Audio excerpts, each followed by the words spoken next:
Ah, woo, welcome back to the second hour of LoveBabz, Love Talk on Babz Rawls-Ivy. I'm delighted this morning because I get to talk to the fabulous and talented Jack Pickford Richards from Jack Quartet. So let me tell you, uh, hailed by the New York Times as our leading new music foursome and described as expert in the most ferociously difficult modern scores by the New Yorker. The Jack Quartet is known for transformative, mind-broadening experiences and close listening. That's a lot. That's pretty impressive. Good morning, John. Good morning. How are you? I'm doing all right. It's good to see you. It's good to see you. I spent my early part of the morning, like 6 o'clock this morning, listening to all the music that y'all put out 6 years ago, last week. I was just listening to all the music, listening. So tell me about this story of the Jack Quartet. Yeah, we're coming up on our 20th year Oh together. my gosh, I didn't realize it was 20 years. Yeah, it's been a while, and we met when we were in school together, and when we finished school, we just wanted to keep playing together, and we were really just driven by this like passion and desire to work with living composers, even though we had been trained with like older classical composers playing Bach and Mozart, Beethoven. But our real passion was working with people who are alive today, and that's what we've been doing for the last 20 years, just commissioning and collaborating with living artists. Wow. So, all right. So you all are classically trained. You come together, and was the intent to create your own runway for this kind of music? Yeah, well, I mean, the initial intent was really just what our passion was, what like our I don't want to say it was selfish, but it's just what we liked doing. But I think as we kept doing it for more and more years, we started to feel kind of an importance around developing work by living artists. Because there's like this whole ecosystem where artists are relevant to what's going on in our world today, and then they're also needing to survive. And so we're trying to provide opportunities to artists, while also pursuing our own interests in the music that they make. And so do you find, John, that modern music folks today that have a classical leaning, is that a tough road? Is that, are they not getting to play in the big houses and the symphonies and all of that? Like what's the path for them? Yeah, classical music is a little interesting right now because there's a big question of how much engagement there is from audiences. Mm. Historically, there's been like a lot of support, institutional and private support for classical music, but I think a lot of people are questioning that, wondering, is this the music that needs that support? So there's a little bit of a, I don't want to say a crisis, but I think there's like the model is changing. It is hard out there for, I play the viola, and I think about how many violists enter the workforce each year. Like thousands of violists every year, but is there really a demand for that many violists? So like the it's challenging to make money as a performing musician. But I think that there's like another side of it too, that it's just really important for people to be interacting with the arts, whether it's professional or whether it makes them money or not. And so, in that sense, I'm really glad there's thousands of violists entering the world every year, because I think that musicians are thinking beautifully whether or not they're earning money doing so. Mm. So now you commission art. Do you all write your own pieces? Like, do y'all get in the room and say, you know what? Here's a theme or here's a thought. Like, what's the process like? Yeah, we do. We've done a lot of creation together. Sometimes we work with artists who get us to improvise together, either completely freely on our own or sort of more in line with their vision. We've also worked with choreographers and people from the theater world, who get us involved in creating in ways that we didn't really expect to be making art and music. We have a couple of like capital C composers in the quartet who write scores that we perform and work with electronic music as well. one of our violinists, Chris in particular, writes pieces pretty frequently that are really gorgeous and beautiful, and we love to just program it. It feels like family. And something else that we do in the quartet is we arrange like medieval and Renaissance music that we think is kind of strange and peculiar, and we arrange it for string quartet since string quartets weren't really in existence back then. What's cool about exploring really old music is that the composers back then were like lawless with the way they wrote music. They were writing really strange harmonies and really complex rhythms. And then later it sort of became more music became sort of more standardized. And so looking back before that standardization, it's kind of like in a way kind of very similar to what we're doing now with experimental music today. And so does that is that part of the allure and the excitement of what you're doing, to be able to turn classical music upside down, to like create your own boundless style? Because I mean, clearly you're rooted in classical music, right? Like a viola and a violin and all the things, but you're not playing traditional classical music. I mean, you're doing some really interesting things. Is that part of the allure of that? I think it is. Yeah, turn it upside down. Also just exploring really curious intentions by the composers. Like sometimes composers are really stretching what's possible on an instrument, and we develop these techniques and new sounds that weren't even dreamed of 50 years ago. And so the challenge of that is really exciting to me as a performer. Sometimes being a performer kind of feels like being an athlete, that we're being pushed to be our fastest and our strongest. And then there's this other side of it where we're driven by this curiosity around like the sonic experience. And yeah, and I really lead with that curiosity. So who's your audience? Who are y'all playing music for? Like who? and do you find new audiences? Absolutely. Our audience tends to be different than a normal classical music audience, but it's not really like one thing. It depends what city we're in. We tour a lot, and our audience is the one thing that's true with all of them is that they're curious. Sometimes they come from the visual art world. Sometimes they do come from the classical world. Although a lot of classical fans are scared of what we do because it's not classical, really. It's more experimental. There's a lot of crossover with just general experimental music, and it's cool to see who comes out for it. Yeah.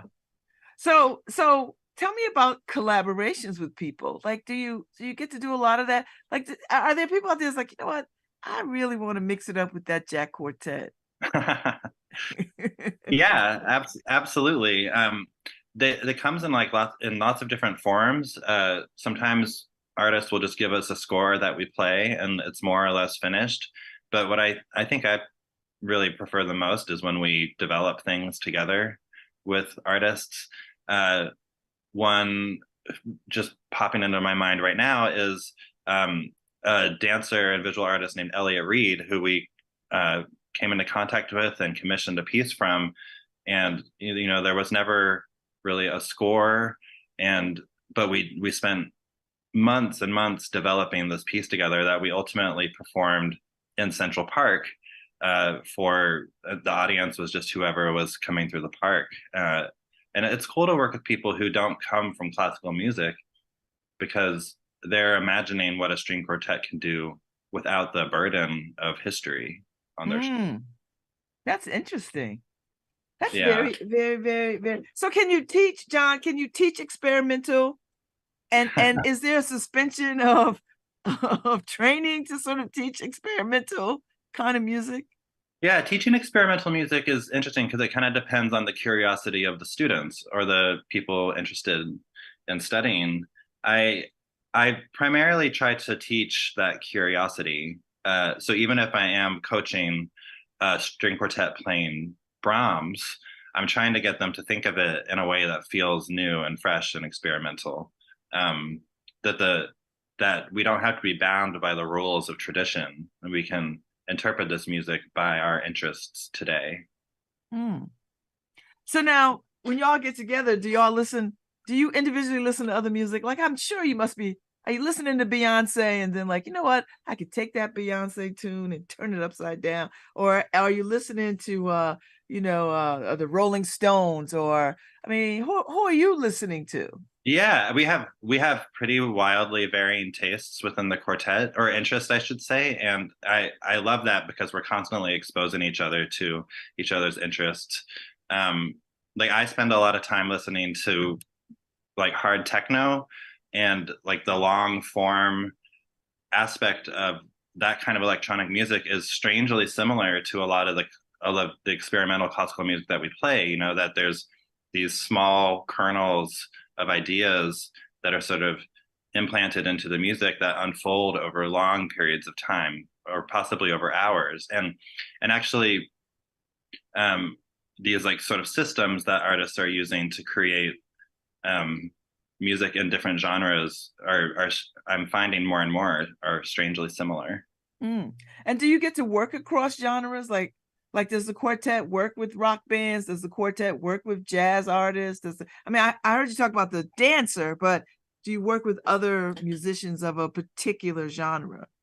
Yeah, we have over the years worked with different people um in various genres, especially um genres that perform with live instruments. It's a little easier for us to slip into a live instrument mode.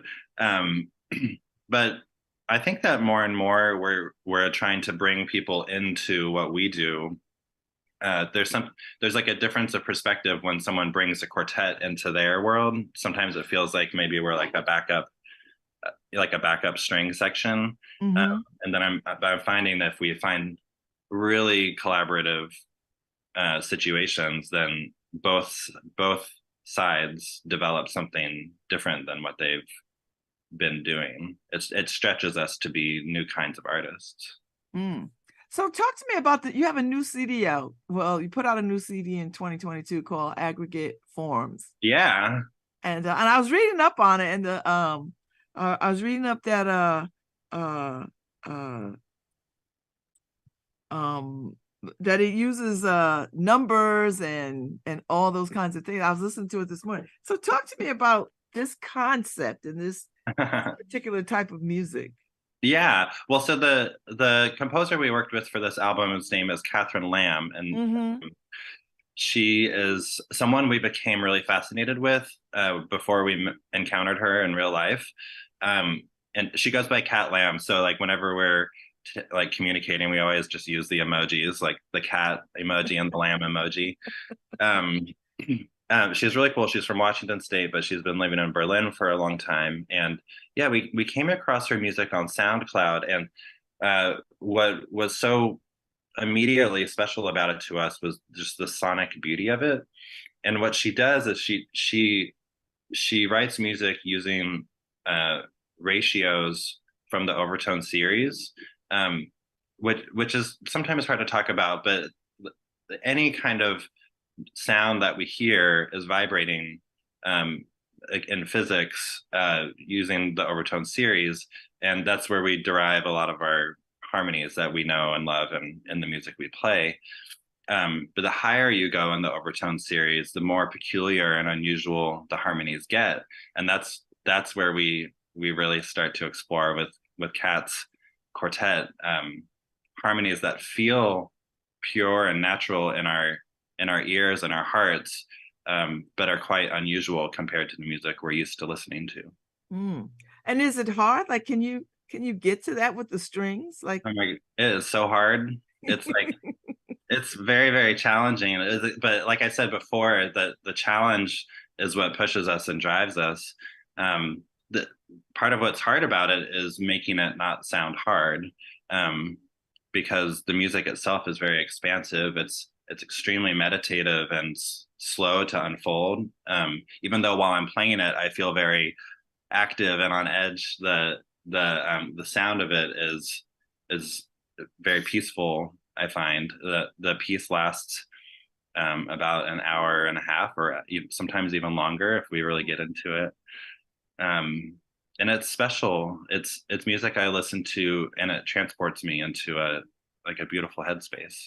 I over and over again, I keep hearing the term listening music, which I thought all music was listening music, but this is a very specific term for a specific way to listen to music. Talk a little bit about that. Like, give us a little education. Yeah, I mean, there's this concept of deep listening. Yes. Yeah, there's an artist who died recently named Pauline Oliveros, and she really create she well, I mean, she didn't create deep listening, but she really um, spread the concept around to a lot of people that there can be these are my words now, but there could be, I think, sort of passive listening where you're just experiencing it, but then deep listening where you're really hearing the vibrations, where if you hear two notes, you're hearing the relationship and the vibrations between them. And sometimes two notes, just only two notes, can create more notes through what we call like difference tones or overtones. You can imagine harmonies, and a lot happens sonically in our ears. It's really amazing once you start tuning your ears to these effects and sounds that just occur in the natural world. Wow, that is fascinating because everywhere I looked, y'all like are the leaders of deep listening. You know what I mean? Like it's always talked about in any article or critique of y'all. It's deep listening. I I thought, love that. what is that? Like what? Like do I have to like lean in? Like what am I doing? Yeah, I mean, it does seem to go hand in hand with meditation and sort of just slowing down in general. And I think we have always been into this way of listening, but I think really, I'm not sure if it's a coincidence or not that we got even deeper into it after the pandemic. I think when everything did slow down during the lockdown, and it's like the medicine that we needed at that time was to stop playing fast notes all the time and scurrying from place to place. We needed to just sit and and pay attention to what was going on. Mm. And so, everybody had their way to survive the pandemic. Y'all been together for 20 years. How did y'all survive the Did y'all continue to play like in on Zoom? Like how did you It was tricky. I mean, we were definitely like everyone else, we just like didn't know how long it was going to last. And so like in retrospect, it seems like everything sort of worked out in terms of just like planning. But in the moment, I keep remembering that there was a sense that it's like we never knew when we were going to be together again. You know, like was it going to be forever? Remember that feeling? Like Yeah, I do. I kind of forget about that now. But yeah, we all live in New York City, and I think there was some kind of like rule that you could have up to five people hanging out. I can't remember exactly, but we were pretty lucky in that sense that we didn't have to break any rules to be a quartet, and we would have these rehearsals, and we were sitting so far apart from each other, wearing masks. I can't believe that we were really playing the kind of music we were playing that far apart from each other. Um, Sometimes we would rehearse outside, and yeah, it worked out. And I feel so fortunate that like the government really stepped in for artists. I know that a lot of those programs during the pandemic were wrought with fraud, and um, but it worked well for us and a lot of artists I know. And Yeah, yes, it yeah, did. I've never said that before the pandemic. Like the United States has always had a reputation for not supporting the arts very much, and everyone's always like, "Oh, in Europe, the artists live with so much support." But yeah, my view has changed on that. I think yeah, the government stepped up. Yeah, we did a lot of support. I chair the Arts Council for Greater New Haven, and we took real leadership in making sure that artists had support, and specifically BIPOC artists who have a tougher time. And so we worked with the city and the state to make sure that artists could pay their rent, and their lights stayed on, and their insurance was upheld, and and we learned a lot about the gigging economy. Like we learned some things that people didn't know about, how artists create art, make art, and sustain themselves on art. So in that sense, the pandemic was a learning lesson for all of us, Yeah, yeah. you know. I love that you're involved with that. Yes, I love artists. So that's why I jumped at the chance to talk to you, because this was a type of music that I was not familiar with. I mean, I've heard yoga music and all kinds of techno music and all of that, but I've never had this experience, and so I'm excited by it. So you guys are going to be playing at the Dome at the Schwartzman Center. Have you been up there yet? I haven't. It's going to be my first time. Oh, it's such a great space. You're going to love it. It's a Cool, cool. beautiful space. And I think it lends itself to this particular kind of music. It's going to, I could be wrong, but I think you will dig the acoustics in that space. Good. Yeah, I'm excited. I've heard a lot of great things about it. So December 1st from 7:30 to 9:30, y'all will be at the Dome. And it's free and open to the public, which is really nice. So people can come and students can come and people can come. So you haven't been here yet. When are y'all coming? Just earlier that day, we'll come up from New York. We've been rehearsing. We're getting ready for it. And I can't wait for it. Oh my goodness. Well, I think you'll be pleasantly surprised by the space. It's fancy. Good. in a nice way. Like it's a very sophisticated, fancy space. I'm like, oh, I kind of dig this, Yale. This is pretty nice. So all right, so how often do y'all put out new music? Do you put out new music? Yeah, I mean, we do make a lot of recordings because we work with so many different composers and artists. I think we have around 50 albums out. Wow. The last 20 years. Yeah, and it feels in many ways we're not really driven by our recordings as much as they seem to sort of like be a documentation of what we're doing live on stage. Mm-hmm. Mm-hmm. But yeah, we're always doing something new. Never and so stop. Are you touring too? Like, is this your full-time avocation? Like this? It is now. Yeah, it took a long time to get to this point, but yeah, we're doing it full time. I'm so grateful for it. All these artists are driving us and like keeping us busy. We just got off a big tour from Europe, working with John Zorn, who's this legendary artist. And yeah, I couldn't be happier. Okay. All right. Well, I'm excited for you all to come, and I think you'll like New Haven. Have you ever been to New Haven before? I have, but it's been a really long time since the Quartet has. Okay. Well, then it's changed a great deal, but it's still a wonderful, walkable city, and hopefully you'll have good weather so you can get out and enjoy a little bit some of the sights and sounds, and make sure that they, feed you outside of the campus. Yes, pizza. Well, I'm so glad that you got to come on today, John. I really appreciate this conversation, and I look forward to your visiting New Haven and playing at the Dome. I think people are in for a real treat with this music. I've been listening to it all morning, and I must say it is quite it is a deliberate slowing down. Do you know what I mean? Like, I can't hurry. I have to sort of, when it's on, and I noticed that this morning, that I move slower, right? Like I move slower. So I was like, okay, this is good morning music to sort of ease into the day. Yeah, let's slow it down. I love it. So, well, thank you so much for your time this morning. I appreciate you greatly. Yeah, thanks for having me. It's good talking with you. Oh, it's good talking with you. Thank you so much. So, and say hi to the other three. Well. Thank you so much, John Richards of the Jack. Oh, wait, before you go, why is it called the Jack Quartet?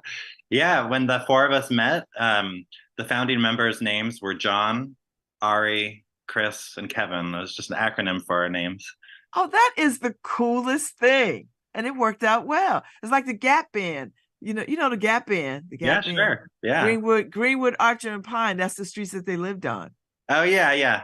So it's the same kind of vibe. So that's cool. I like knowing that little story, Jack. I like that, the Jack Quartet. So all right. I just didn't want you to go without finding out the name. Secret's revealed. Thank you so much, John Richards. Enjoy your rest of your day and your weekend. You too. All right.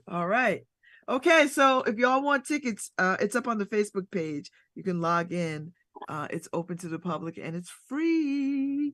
And if you've not been to the Dome at the Schwartzman Center, baby, get yourself there. It's such a special space. It's a very special space. And I don't know what it would look like before they took it over, but it's a very nice space. Before the Schwartzman took it over, I don't remember going up in there. But it's nice. And I've been up there for a couple of events, and it's swanky. And I think this quartet would do well acoustically up there. So it'd be really nice. So get your tickets. December 1st, 7:30 to 9:30.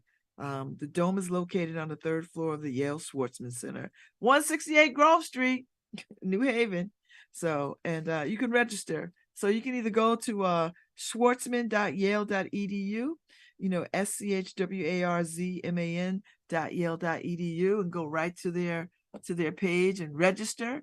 Or you could find this show somewhere on social media under the New Haven Independent, WNHH Radio, or LoveBabz LoveTalk page, and find the link to register if you want to catch this show.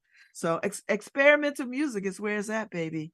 Experimental music. So, but I just wanted people to know that I had them on today, and I enjoyed talking to him. So, I like that. Okay, Harry. Maybe we'll cut it short today. I don't know. What do we do? Can we cut it short today? Can we just play some music? Maybe we could play out their music. If you find their music, play us out with their music. It's a very slowing down kind of music. So if you need a little respite from frenzy, this might be the music for you. I dug it this morning, and I eased into the day listening to a little bit of their music.